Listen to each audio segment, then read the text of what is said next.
Hi guys, it's Steve from Disruptive Wealth Creation. Today we've got Jeff from Bitcoin Renegade, and we've got Guillermo from Finance ABC. And today we're going to be talking about why we invest in shares or why we invest in crypto. Should we invest in one? Should we invest in the other? Or maybe should we just invest in both? So we'll look at the reasons why we do it. We'll look at the pros and cons of investing in shares, the pros and cons of investing in Bitcoin. We'll see whether we can generate income in shares and make a profit, and see whether we can generate income and profit in crypto. And we'll just do a final summary, and hopefully we'll keep it within an hour. It's going to be tight, but let's go for it. So start with myself. My name's Steve again, Disruptive Wealth Creation. I invest in shares and I invest in crypto. Jeff? Hi. My name is Jeff. Normally I have this crazy intro that I do, but today I am just going to keep it simple. I have a channel called Bitcoin Renegade, and basically what we're doing today is we're going to talk about some key points of crypto versus shares. And I am going to be doing the talking point today of the crypto because that's what I know. My generation is the one that kind of missed out on the stocks a little bit because I was kind of too young for it. And I came just in the perfect time for crypto. So I'm learning from, my peers, and they're going to teach me a lot about shares and stuff. So I'm really excited for this collaboration. I hope to learn a lot today. I was talking to Guillermo earlier, and he was telling me about, the correlation with crypto and the stocks. So if crypto, is down, normally that means the stock market's down. So I'm really looking forward to his input on this. Guillermo, it's all you. Glad to be here. Yes, I'm going to talk about investing in common stocks. And the reason I think investing in common stocks is important is because we have an opportunity to participate in the growth of the economy by investing in stocks. And we have a chance to invest not in the lowest quality stocks or the smallest companies, but on the best companies, the largest ones, the ones that have a very good brand or competitive advantage, those that have competitive moats that leave behind the competition, like Microsoft, Amazon, Apple. I mean, we can invest in all these companies by just buying an S&P 500 index. And there's no time like the present. Don't think, Jeffrey, that the bus has left today. I mean, my children are age 14 and 16. Over their lifetimes, the stock prices are going to quadruple or more. It's amazing, so investing in stocks is rewarding because you participate in the growth of the economy. Right, Guillermo, could I just ask you a little bit about shares then? Because obviously you've highlighted all the advantages of shares. And now we're seeing a stock market, either you can call it a correction or a crash. So what have you got to say about that? Well, I always say stock prices move up and down in the short term. That's the nature of the animal. But over the long term, stock prices go up. And the historical statistics show it. And of course, there are no guarantees that it's going to continue in the future, but the trend is there. And it's very likely that it will continue because the economy is going to continue to grow, and stock prices reflect the growth of the economy. Right, so Guillermo, just for the newcomers or people that don't know very much about shares, basically what we're saying here is you have a company, and as an individual, you can partake in that company by investing in that company, getting some shares. If the company does well, hopefully the shares go up, you make money. If the company does bad, then the shares go down. So we've kind of got a good angle now on shares and what that's all about. So now, Jeff, if I could ask you to tell us about Bitcoin. What's attracted you to Bitcoin, and why do you invest in Bitcoin? Okay, before we get to that, though, I want to ask Guillermo and you, I'm sorry, is that how I pronounce your name? That's fine. Absolutely. Guillermo is perfect. Okay, just want to make sure, very respectful here. So basically, I just wanted to ask you, before I get in and talk about, Bitcoin and why you would do that, I want to ask you, how do you buy?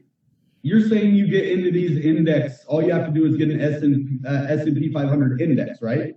That is correct. How do you do that? I know how to go onto a cryptocurrency exchange and buy a crypto, hold it to make money, and then sell it for a profit. Now, where would I do that for a stock?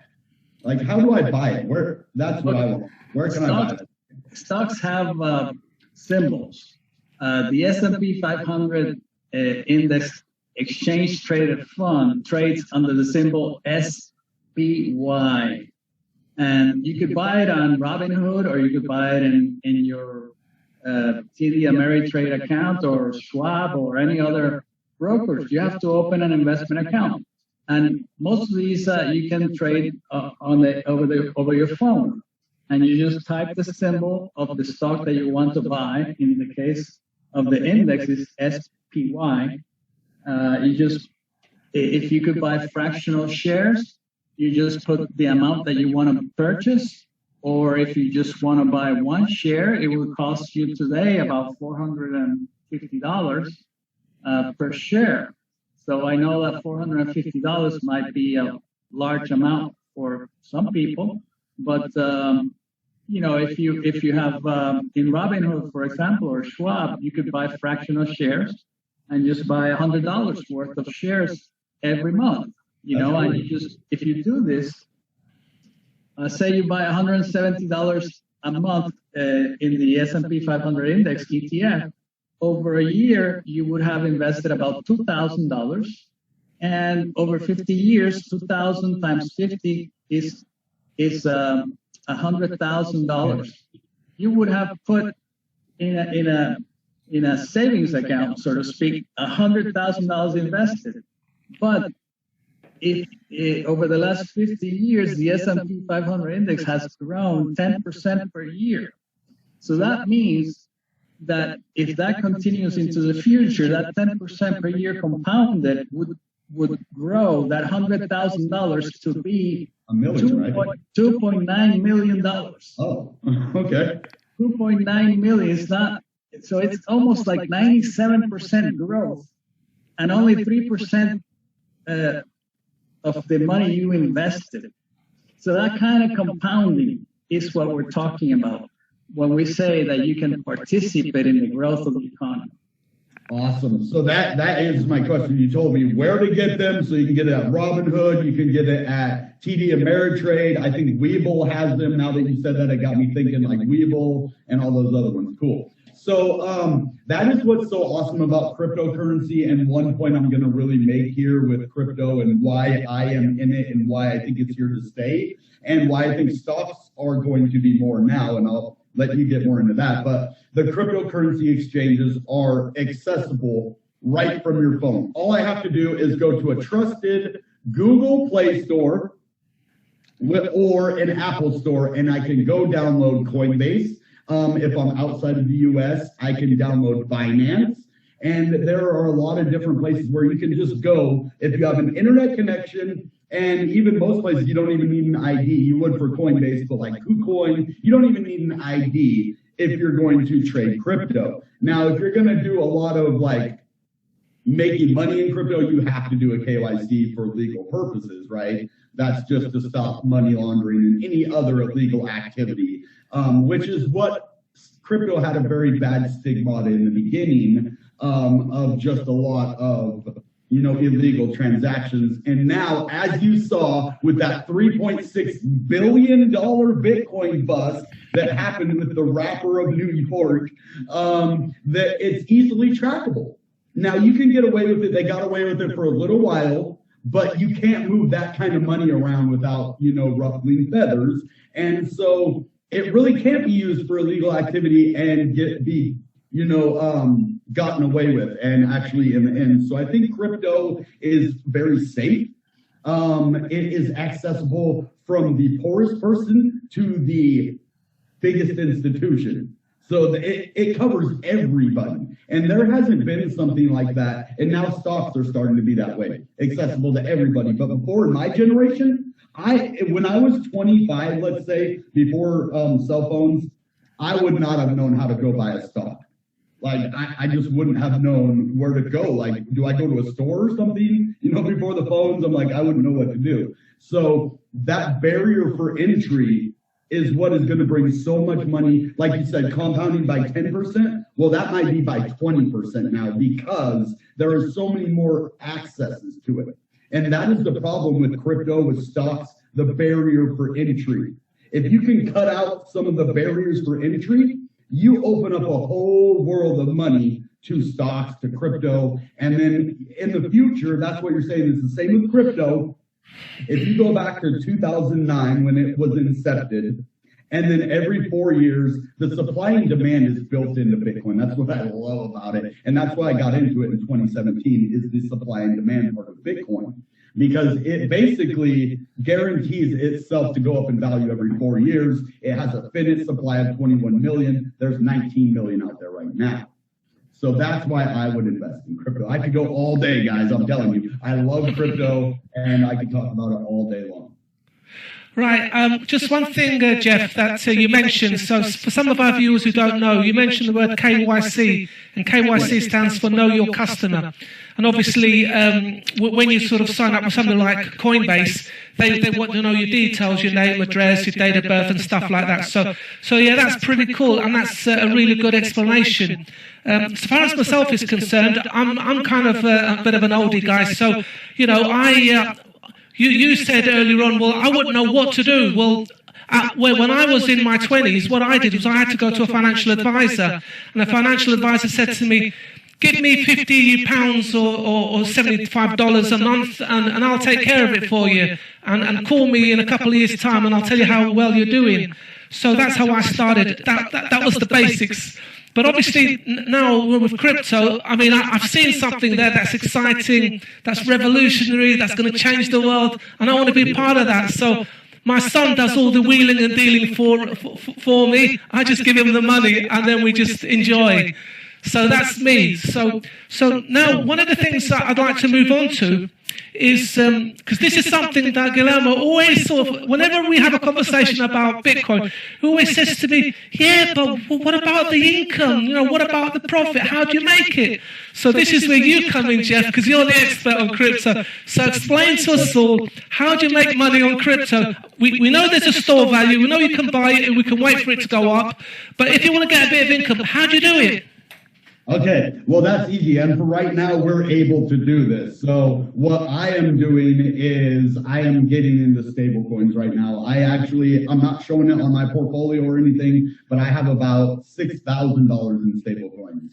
Jeff, can I just stop you there? Can you explain what stable coins is? Because obviously you're giving us all this information, but you're using these words, and a lot of people don't understand them. Yeah, no problem. Okay, so a stable coin is actually a cryptocurrency that is tied to either an asset or the US dollar, which the USDT was supposedly, there's a lot of FUD in there, but we'll leave that out. So it's basically tied to an asset or the US dollar to let everybody know it is pegged. And what happens is when the price of crypto goes up or down, it barely moves. So if it's supposed to be $1, it can go to like $1.01 maybe, but it doesn't go to like $2, $3. It'll stay right around $1 right there. And so what you do with that is you take it and you put it on one of those places like either Coinbase, which really doesn't have that high of returns, but there's places like Celsius and other places where you can stake those cryptos. So if you put 6,000 in there and you have a 10% interest rate, you're going to make like $600 a year off of that $6,000. I know that's not a whole lot, but that is free money. That's passive income while you're waiting for the market to recover. Another one, well, instead of just waiting for the market to go up, and the only way that you can make money with Bitcoin is when it goes up, that's boring. I mean, it's not really boring, but it can get boring when the market's not doing anything, right? So I figured out a way, and this is my favorite one. It has to do with stablecoins as well. And this is how I made my first 10,000 into 20,000. When I doubled my money the first time, this is what I did. I waited for Bitcoin to go to $60,000. This is the first time Bitcoin did it. I called it a couple weeks before. I was like, Bitcoin's going to 60K. I have it in one of my videos before. And it did. It went to 64, I think. but I sold at exactly where I said 60K. I had a stablecoin position, and what I did is I put all of my Bitcoin into a stablecoin at 2.24 Bitcoin. Okay, and then what happened is the price of Bitcoin went down to 45,000 after that. So I would make money if Bitcoin went up, or now if it goes down from 60 to 45, I now get 0.38 Bitcoin. So I started out with 0.24 Bitcoin, and now I almost got half more of that added to my thing just by, it's kind of like shorting the market because you're hoping the Bitcoin goes down, but really what you're doing is you're protecting that all-time high level, because in crypto there's like resistance levels and then you have all-time highs. And when you reach that point, the likelihood of you going past that and staying past it is very, very low. So when you put it into a stable coin at that level, your chances of Bitcoin going down and you're able to get more Bitcoin. So what you could do is you could sell that 0.14 that you made, keep the 0.24 that you had, and take that 0.14 as profit and cash it out. Keep what you had, and that's how you make money in Bitcoin. That's brilliant. So now let's, before we go into Guillermo, are there any questions that you'd like to ask Jeff about Bitcoin? Is there something that you need clarifying or you don't understand? Yes, the premise that Bitcoin will go up simply because there's a limited supply. How do you reconcile the fact that other cryptos are emerging that may have better features than Bitcoin does? That's a very, very good question. And it all has to do with Bitcoin being the dominant factor. There's something called the Bitcoin dominance. And I'm going to explain that for you guys that don't know. I bet you, Guillermo, and you, Steve, know. But the Bitcoin dominance is the overall market cap of all the crypto. And all of the crypto makes this big bubble, right? Well, Bitcoin owns a big portion of the entire bubble. So what you have is Bitcoin, and it controls the whole market because it's the first one.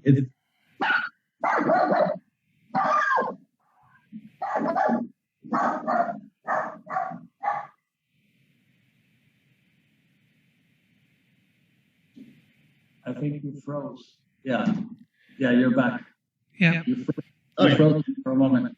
So the Bitcoin takes part of the bubble, sorry, and then the rest of crypto takes the rest, right? And then Bitcoin basically controls the rest of the market with its weight.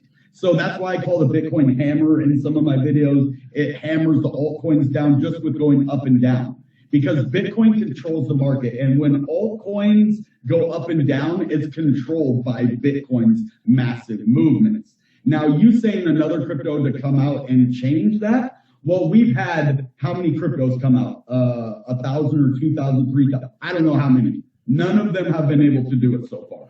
The closest one is Ethereum, and everybody said it's going to overtake it. Well, it hasn't happened yet. I'm not a Bitcoin maximalist, but I think it's probably not going to happen.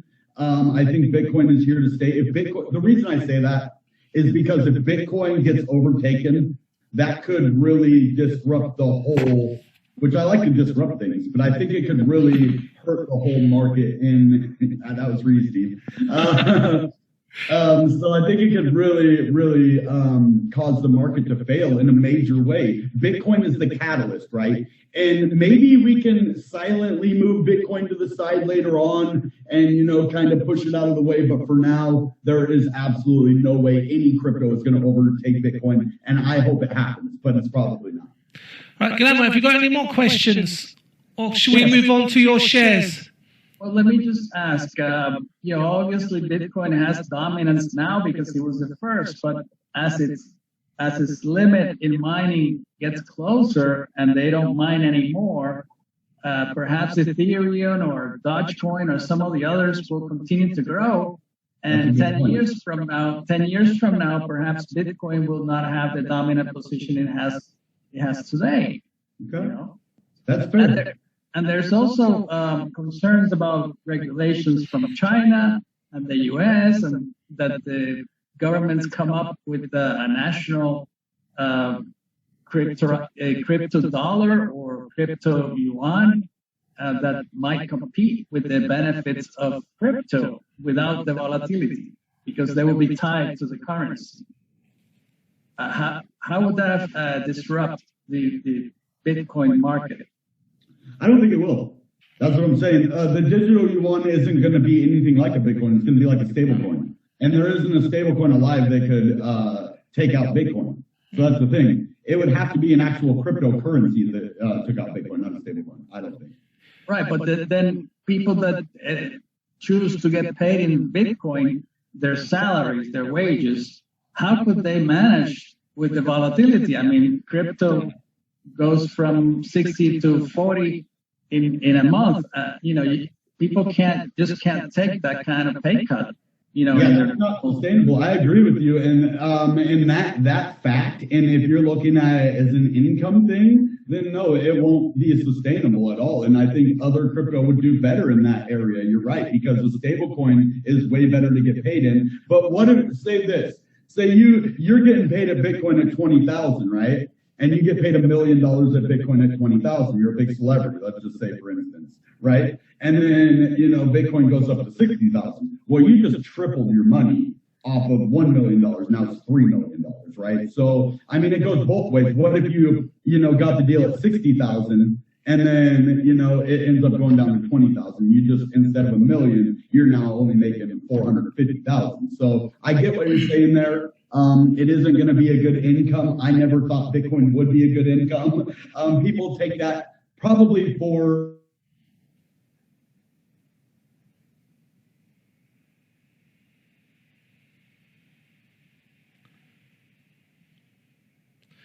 Right, guys, can you hear? I can hear you. Yeah, Jeffrey froze for a moment there. Yeah. Get over into the stuff. Okay. Yeah, it's fascinating, but there's also the risk of innovation by the Visa, MasterCard, and American Express and the banks.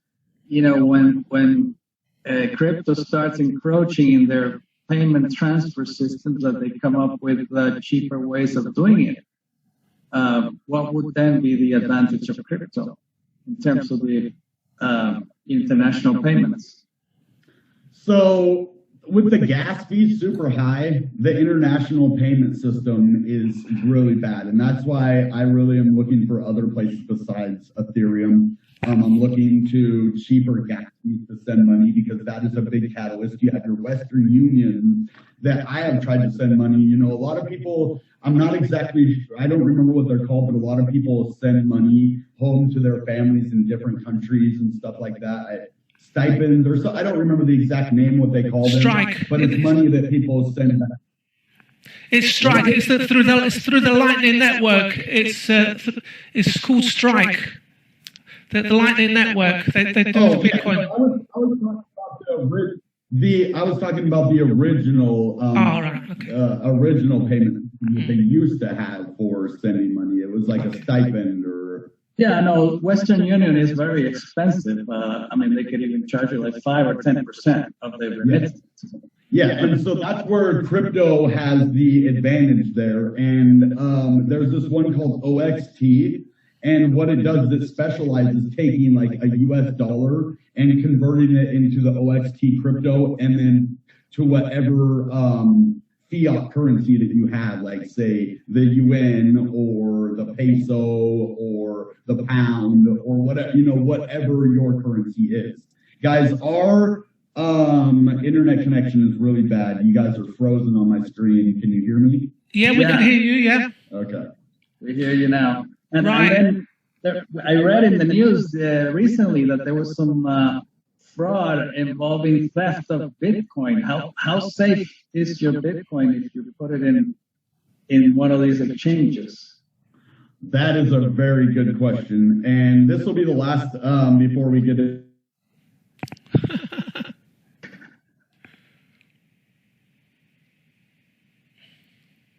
I wish I could hear this answer, because I'm sure it's good. Yeah, well, we'll get him to repeat it in a minute.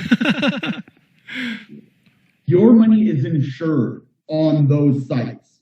That's the good part about that. So if you have your money on those certain cryptocurrency sites and all of it disappears, right? It gets hacked. Well, there's an insurance that goes in and takes care of that for you. They are insured, so you're okay there. And who is the insurance company? Is it a company, or is it a government, or who is it? That I don't know.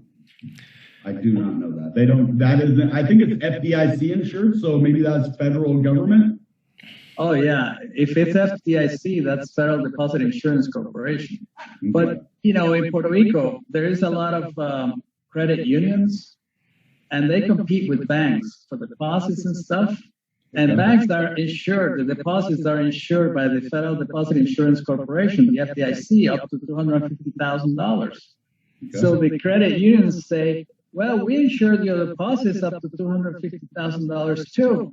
But you know who insures that? That's it's a local government entity here. And the Puerto Rico government is broke. it's in bankruptcy. And they're negotiating, the payment of the sovereign debt at a discount.